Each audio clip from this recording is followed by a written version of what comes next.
오늘 제목이 어려워요. 제목이 바울을 향한 하나님의 경륜입니다. 경륜. 성경책 볼 때 볼펜 딱 준비하고 제가 읽어드리는데 밑줄 한번 그어보세요. 15절. 오늘 본문은 12절에서 35절까지입니다. 15절.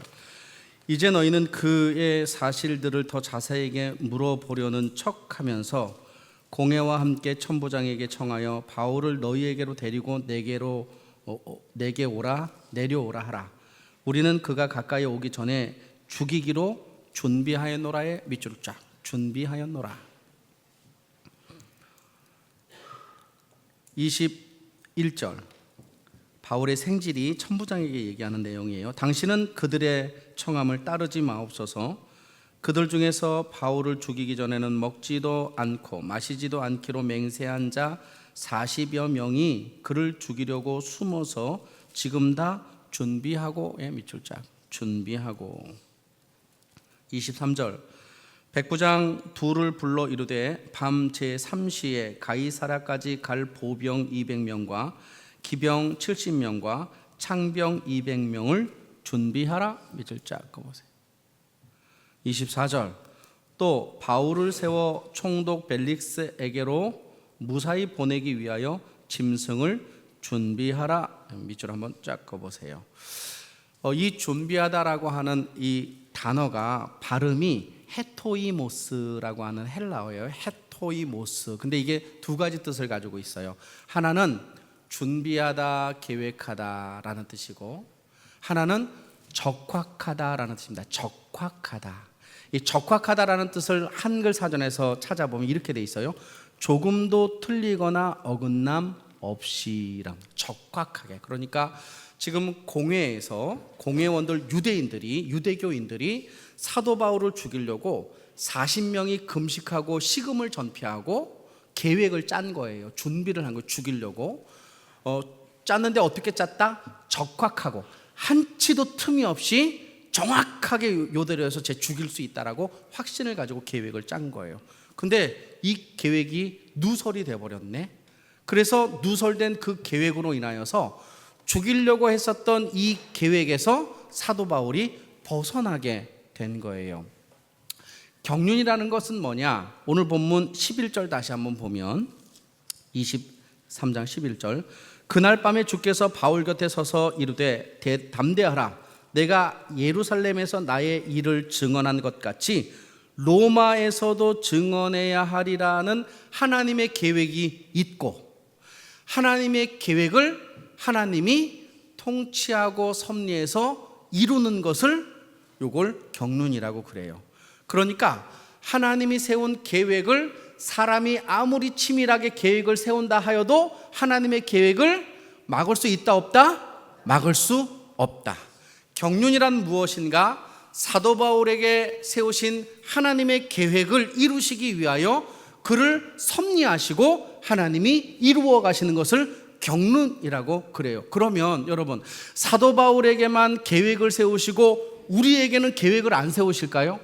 우리 각자에게도 하나님의 계획이 있음을 믿습니다. 잘 몰라요. 무엇인지는 잘 몰라요. 근데 참 희한한 건 뭐냐면 하나님의 경륜은 그때는 모르는데 그때 지나고 나면 이게 하나님의 손길이셨구나 우리가 깨달았고 고백할 수 있는 것이죠. 따라서 우리가 이 땅을 살아갈 때 지금 현재 그때는 몰라요. 그때는 어떤 일이에요? 왜 내 남편을 나에게 주셨을까? 왜 내 아내를 나에게 주셨을까? 왜 우리 가정 형편을 이렇게 주셨을까? 왜 나는 대한민국에 이렇게 태어나야 했을까? 대한민국에서도 이 안중이라는 이 고래 나를 하나님이 보내셨을까? 이런 거 그때는 몰라요. 근데 나중에 시간이 지나고 나면 하나님이 이것 하기 위해서 나를 이곳에 두셨구나라고 고백하는 것. 그래서 하나님이 우리의 인생에 계획하시고 우리의 인생을 섭리하시고 하나님이 이루어 가시는 것을 경륜이라고 그래요. 자, 그러면 우리의 입장에서는, 바울의 입장에서는 내 인생에 하나님의 경륜이 있다라고 믿으면 내 삶을 대할 때 어떤 태도로 대해야 할까요? 하나님이 내 인생에 계획이 있으므로 내 삶이 역경과 고난 가운데에서도 하나님께 쓰임받고 있구나라고 믿는 믿음으로 내 인생을 대해야 되죠. 근데 그렇게 안 대하고 싶지요. 어떻게 하면 빨리 이곳을 벗어날 수 있을까? 이런 상황을 벗어날 수 있을까? 에베소서 3장 넘어가겠습니다. 사도 바울이 견고했던 것은 자기를 향한 하나님의 계획, 하나님의 경륜을 믿었기 때문입니다. 에베소서 3장 1절, 조금 어렵지만 아주 중요한 본문이기에 제가 읽겠습니다. 사도행 에베소서 3장 1절.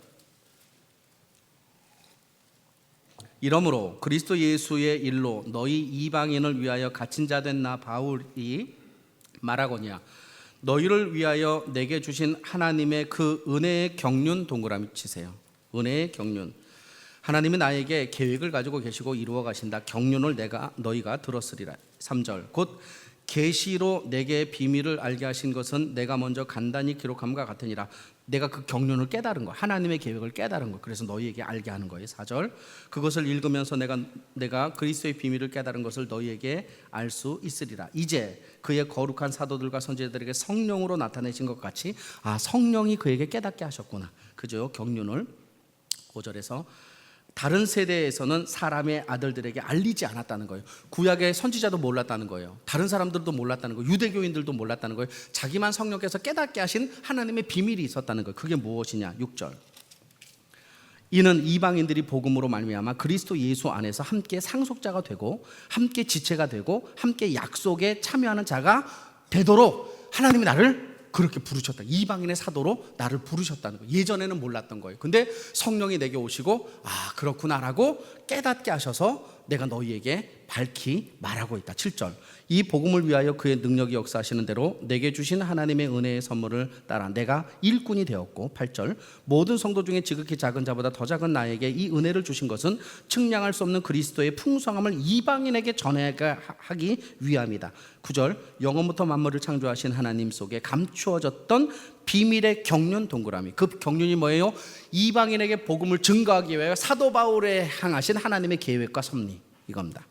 10절. 이는 이제 교회로 말미암아 하늘에 있는 통치자들과 권세자들에게 하나님의 각종 지혜를 알게 하려 하심이니 곧 영원부터 우리 주 예수 그리스도 안에서 예정하신 뜻대로 하신 것이라.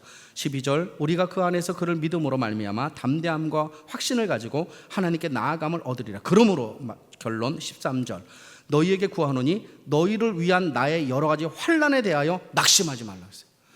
너희를 향한 나의 환난에 대하여 낙심하지 말라. 이는 너희의 영광이라. 왜 그래요? 환난이 왜 영광이에요? 환난인데 왜 낙심하지 않아요? 그 환난에 하나님의 경륜이 들어있는 거예요. 하나님의 경륜.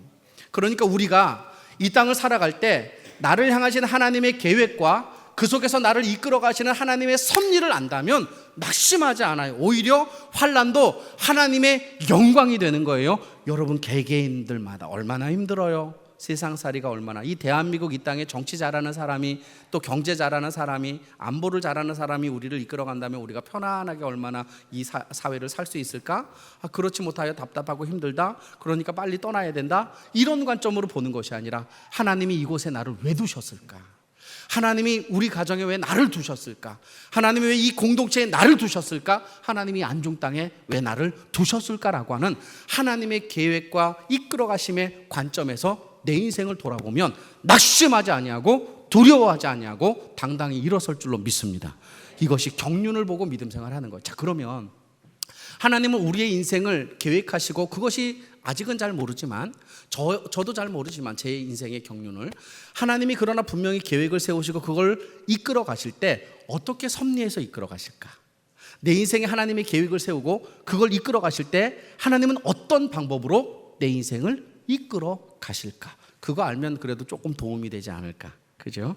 첫 번째, 오늘 본문 속에 첫 번째 따라서 한번 해보세요. 하나님은 환경을 통해서 이루어 가신다. 뭐를 통해서요? 환경을 통해서. 사실 지금 사도 바울이 잡힌 거는 그렇게 잡히고 싶으면 안 되는 거 아니겠습니까? 예수 믿었으면 좀 멋지게 사역을 감당할 수 있도록 로마로 멋지게 갈 수도 있지 않습니까? 근데 죄인으로 만들어 버렸어요. 그리고 그 죄인으로 만든 것도 이게 하나님 수준에 앉혀가지고 사람들이 그를 죽이려고 40명이나 암살단을 만들어가지고 그의 환경이 너무나 우겨쌈을 당한 것 같이 그런 상황 속에 빠져들어가 있는 거예요. 하나님이 좀 그를 사용하실 때 좋은 환경 속에서 그를 이끌어 가시면 안 될까? 근데 그렇게 하지 않고 그런 상황 속에서 하나님이 생지를 통해 또 백부장을 통해 또 누구를 통해 천부장을 통해 그 환경 속에서 그를 이끌어 가세요. 여러분, 그 이스라엘 백성이 애굽에서 출애굽할 때 하나님이 이스라엘 백성을 애굽할 때 그들이 살았던 환경은 어떤 환경이에요? 너무 좋은 환경이야. 애굽을 떠나면 안 될 환경, 사회 보장이 다 돼 있고 먹고 사는 거 근심 없고 막 그랬어요. 그래서 떠났어요?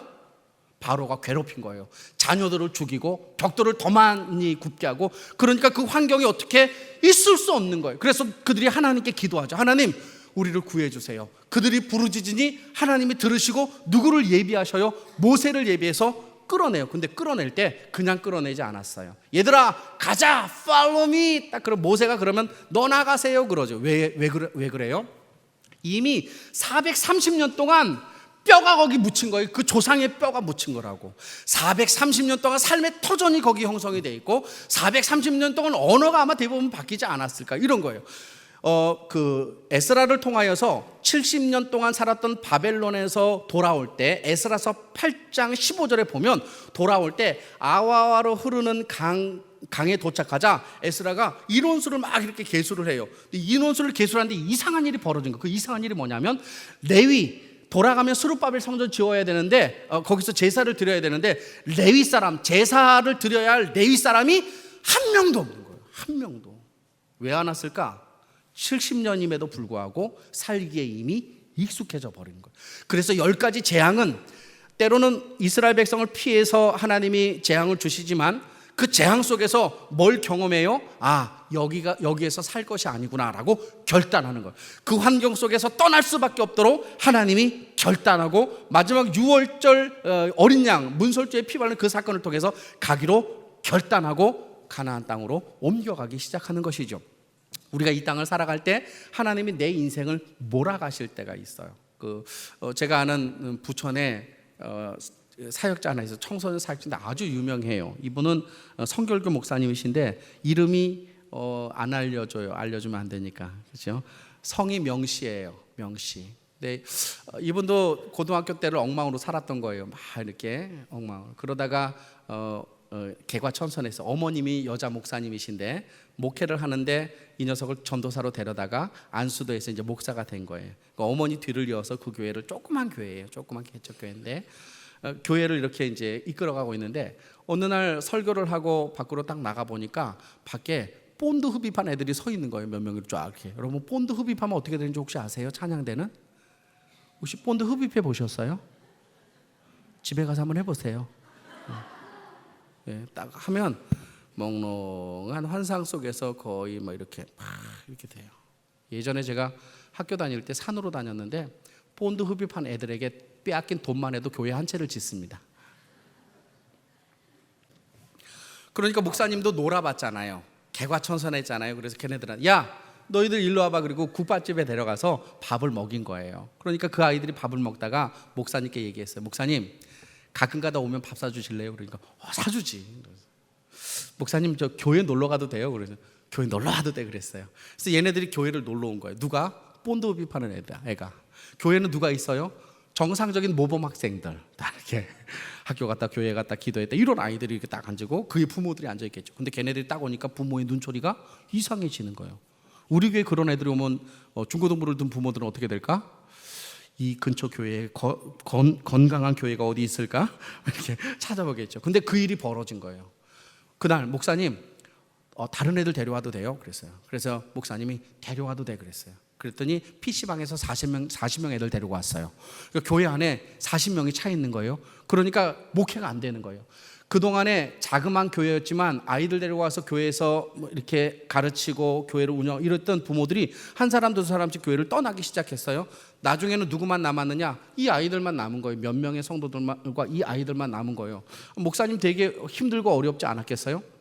근데 목사님이 이 아이들과 함께 이렇게 어우러져서 라면도 먹고 하면서 어떤 일이 벌어졌느냐면 그렇게 본드를 흡입하는 아이들이 본드를 흡입할 때 본드에 들어가는 이렇게 환각제를 빼고 본드를 만들 수 있다는 거예요. 그래서 국회의원들하고 상정을 해서 국회에 본드에다가 환각제를 빼는 것을 이렇게 법안을 만들어 가지고 그거를 통과시키기 위해서 막 이렇게 노력을 했어요.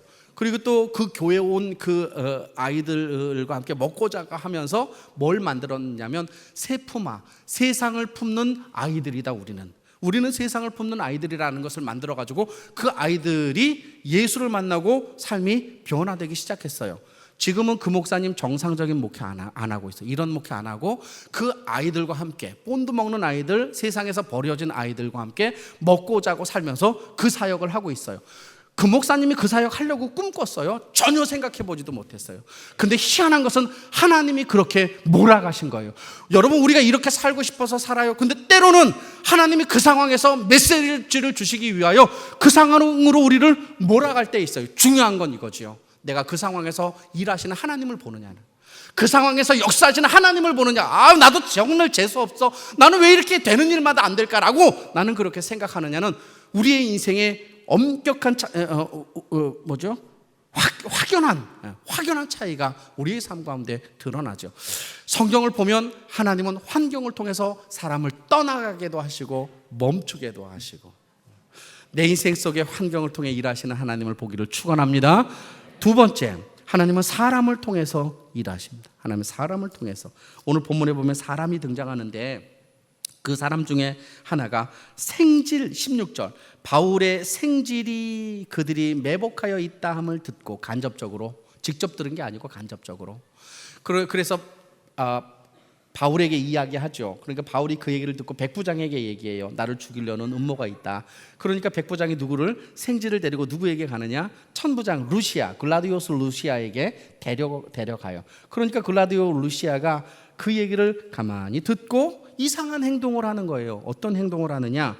오늘 본문 23절에 백부장 둘을 불러 이르되 밤 제3시에, 밤 제3시는 더하기 6하면 9시, 저녁 9시에 급하게 사도 바울을 가이사랴로 보내기로 결정을 해요. 왜 그러느냐 하면 20절, 대답하되 유대인들이 공모를 하기를 그들이 바울에게 대하여 더 자세한 것을 묻기 위함이라 하고 내일 그를 데리고 공회로 내려오기를 당신께 청하자 하였으니, 내일 죽이려고 계획한 거예요. 그런데 하나님이 미리 생질의 손과 백부장과 천부장의 손을 써서 그날 저녁 9시에 사도 바울을 보내신 거예요. 23절, 백부장 둘을 불러 이르되 밤 제3시에 가이사랴까지 갈 보병 200명과 기병 70명과 창병 200명을 준비하라 라고 해서 그를 그렇게 빼돌려요. 21장으로 넘어가 보세요. 앞에 21장 38절. 이 글라디오스 루시아는 그의 인생에 있어서 아주 싫어하는 단어가 하나 있었어요. 그 단어가 뭐냐? 28, 여기 나와 있어요. 21장 28절. 외치되, 38절 죄송합니다. 38절. 그러면 내가 이전에 소요를 일으켜 자객 4,000명을 거느리고 광야로 가던 애굽인이냐. 이 글라우디오 루시아가 애굽의 천부장이 딱 되는 그 즈음에 애굽 이름을 모르는 어떤 애굽 사람이 자객들 4,000명을 모아가지고 거기에 분기를 한 거예요. 그러니까 초창기에 그것 때문에 너무나 힘들었고 나머지들은 다 잡아들였는데 이 애굽 사람은 잡질 못한 거예요. 그러니까 이 사람 마음속에는 항상 뭐가 이렇게 도사리고 있었느냐면 폭동. 이 사람들이 폭동하면 자기가 출세할 수 없기 때문에 폭동하는 것에 대해서 되게 긴장감을 가지고 있었는데 어느 날 그 조짐이 보인 거예요. 그 조짐이 뭐예요? 유대인들이 폭동을 일으키려고 지금 하고 있는 거예요. 근데 이때 사도 바울을 저녁 9시에 가이사랴로 보내면 폭동이 일어나지 않을까에 대한 부분이에요. 여러분 한번 생각해 보실래요? 공회가 대부분의 유대인들이 지금 누구를 죽이려고 그러는 거예요? 사도 바울을 죽이려고 그랬어요. 그러면 천부장은 사도 바울 편을 들어야 돼요? 아니면 유대인들의 편을 들어야 돼요? 유대인들 편 들어야 돼요. 만약에 사도 바울 편을 들어서 사도 바울을 빼돌리면 나중에 이거 유대인들이 알고 나면 어떤 일이 벌어져요? 폭동이 일어나죠. 근데 참 희한한 거예요. 사도 바울이 오히려 공회의 눈치를 봐야 하고 유대인들의 마음을 맞춰줘야 되는데 그들이 죽인다라고 하니까 오히려 사도 바울 한 사람을 빼기 위하여 70명의 군사를 동원해서 그를 피신을 시켜요. 요거를 기적이라고 그러죠. 이해는 안 돼요. 근데 그런 일이 벌어지는 거예요. 사도 바울이 하나님이 계획하신 로마에 가서 복음을 증거하기 위하여 하나님은 이름도 모르는 생질, 백부장 그리고 천부장을 통하여 그의 삶을 이끌어가고 계시는 거예요. 우리가 인생을 살다 보면 참 중요한 것인데 그것이 뭐냐면 하나님은 사람을 통해서 일하신다는 거예요. 하나님 사람 통해서 일하지 않아도 돼요. 천지 지으실 때, 세상 지으실 때 사람 통해서 일하셨나요?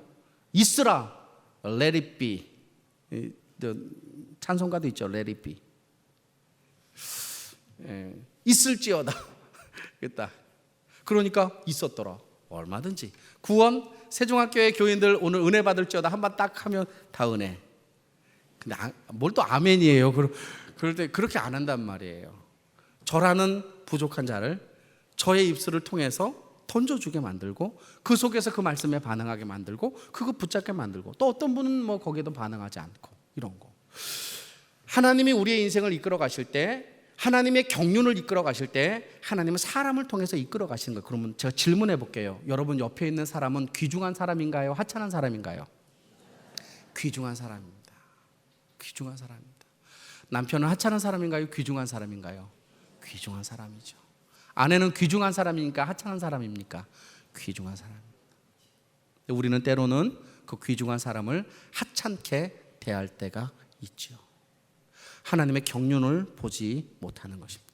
이 사람을 통해서 일하실 하나님을 기대하지 않는 것입니다. 지금 사도 바울은 이름도 알지 못하는 하나님이 그들을 통해서 그의 인생을 이끌어가고 계시지요. 솔로몬이 솔로몬 성전 지을 때 누가 전폭적으로 기술자와 재료를 제공해 주었어요? 히람이. 지금 현재 심포니 송이라고 하는 것을 설립하고 오케스트라를 하고 계시는 함신익 교수가 있습니다. 함신익 교수 아주 유명한 분입니다. 이분이 쓴 책이 있는데 함토벤, 김영사에서 나온 함토벤 자기의 인생을 이렇게 기록한 책인데 자서전인데 이분은 제가 살고 있었던 미아리 84번 종점인 화계사 절간 밑에 아버지가 한신대학교 나와가지고 거기에다가 조그만 교회를 하나 이렇게 개척교회를 했어요. 근데 성도가 안 늘어나는 거 절간 밑인데 누가 오겠어요? 오지도 않죠. 가난한 이제 목회자의 아들로 살고 있는데 초등학교 3학년 때 엄마의 꿈은 뭐냐면 이 함신이기가 교회 성가대 반주하는 거 이거. 근데 돈은 없으니까 가르칠 수는 없는 거예요. 그래서 교본 하나 사주고 네가 가서 쳐봐라. 그래서 그 교회 가서 손가락으로 띵동띵동 치고 있는 거예요. 근데 그 바로 옆에 보습학원에 처녀 선생님이 하나 있었는데 이분이 아이들 피아노를 가르쳐주고 있었어요. 근데 믿음이 참 좋았나 봐요. 점심을 먹고 점심시간 짬을 내서 항상 그 교회에 와서 기도하고 가는 거예요. 근데 어느 날 이 친구하고 맞아 떨어진 거죠. 기도하고 있는데 앞에서 애가 띵뚱띵뚱띵뚱 치는 거예요. 물어봤어요. 야, 너 피아노 치고 싶니? 그래서 피아노 치고 싶다는 거예요. 근데 가난해서 엄마 아버지가 나를 피아노 레슨을 시켜주지 못하는 거예요. 그래? 그럼 내가 시켜줄까? 그랬어요. 내가 시켜. 너 학교 갔다가 점심시간에 잠시 와. 그럼 내가 그 시간에 너를 알려줄게 해서 이 이름 모를 자매가 레슨을 점심때마다 해준 거예요. 근데 이 함신익 씨가 그 자매에게 레슨을 받고 예일대학교 교수가 돼요. 지금은 돌아와서 대전시향의 지휘를 맡았다가 자기 심포니를 만들어서 그가 지금 운영해 나가고 있어요. 여러분 참 재미나지 않아요? 하나님의 역사는 참 재미나지 않아요? 그저 가난한 3학년짜리 아이에게 이름도 모르는 자매가 기도하러 왔다가 그 둘을 붙여서 한국의 세계적인 인물로 목사의 아들로 가난한 목사의 아들로 심포니를 운영하는 사람으로 하나님이 그를 만들어 주셨던 것이죠. 저는 그래요. 여러분의 인생에 제가 어떤 역할을 할지는 잘 모르겠어요. 그리고 여러분이 저에게 어떤 역할을 할지는 잘 모르겠어요. 그러나 분명한 사실은 지금 우리가 알 수 있는 사실은 저와 여러분 사이에 하나님의 경륜이 있음을 믿습니다. 우리의 인생에도, 우리의 가정에도, 우리의 삶에도. 그러니 우리의 삶을 통해 낙심하지 말아야 하죠. 두려워하지 말아야 돼요. 하나님은 사람을 통해서 일하시니 그 사람으로 말미암아 또 하나님 나에게 힘도 주시겠지라고 생각하고, 힘들게 하는 우리 집사람을 제가 자꾸 해서 집사람이 막 그러는데 그래도 시험 들지 않으니까 이혼하자고 그런 얘기 아직도 한 번도 안 했으니까 저에게. 집사람이 저를 힘들게 할 때마다 제가 제 자신을 돌아보는 거 아니겠습니까? 물론 그렇지는 않아요. 그렇지는 않은데 여러분, 성도가 성도를 힘들게 하면 그 성도가 그 사람을 만들어주는 거 아닌가요? 아멘 안 해도 돼. 죄송합니다. 이건 없는 걸로 하겠어요. 없는 걸로 하겠습니다. 이 사람을 통해서 하나님 나에게 무슨 메시지를 주는가, 그걸 본다면 우리 인생이 얼마나 풍성해질까라는 겁니다. 마지막 세 번째, 오늘 본문에 보면 하나님은 하나님의 경륜을 이끌어가는데 이상한 방법으로 이끌어가셔요. 25절 죄송합니다. 22장 23장 27절 이제 편지를 쓰는 거예요. 루시아가 26절 글라우디오 루시아는 총독 벨릭스 가카에게 문안하나이다. 이 사람이 27절 동그라미 이 사람이 유대인들에게 잡혀 죽게 된 것을 내가 로마 사람인 줄 들어 알고 군대를 거느리고 가서 구원하였다. 이게 거짓말이에요. 처음에 분란이 일어날까 봐 군대를 데려가서 누구를 구해 주었어요? 바울을 구해 주긴 했죠. 근데 공회 앞에 세워서 바울이 연설하는데 공회 사람들이 죽여라 죽여라 외치니까 루시아가 뭐라고 그랬어요? 저는 무슨 죄인인갑다. 묶어놓고 채찍으로 쳐라 그랬어요. 근데 채찍으로 딱 치려고 하니까 백부장에게 뭐라고 그래요? 그 사도 바울이 야, 나 로마 시민이야 딱 그랬어요. 그러니까 깜짝 놀래가지고 백부장이 천부장의 루시아에게 가서 이 사람 로마 시민이래, 큰일 났어. 그랬더니 이 천부장이 어떻게 해요? 군사를 데리고 온 게 아니라 막 뛰어내려와가지고 바울에게 뭐라고 그래요? 야, 나는 돈 주고 샀는데 너는 어떻게 이거 얻었어들? 그랬더니 바울이 뭐라고 그랬어요? 나는 날 때부터다. 한 방으로 죽였어요. 나는 날 때부터다. 이게 이제 전말인 거예요. 흐름. 근데 편지를 쓸 때는 이 친구 그렇게 쓰지 않았어요. 27절 이 사람들이 유대인들에게 잡혀 죽게 된 것을 내가 로마 사람인 줄 들어 알고 군대를 거느리고 와서 구원하였다라고 자기가 벨릭스에게 잘 보일 수 있도록 편지를 조작해서 보낸 거예요. 여러분, 참 저는 근데 이런 거 보면서 느낀 게 뭐냐면, 좋은 방법, 긍정적인 방법으로 하나님이 사도 바울을 로마로 보낼 수 있는데 철저하게 출세하려고 거짓말로 편지까지 쓰는 이 루시아를 통해서 희한한 것은 로마로 가게 됐다는 거예요. 로마로.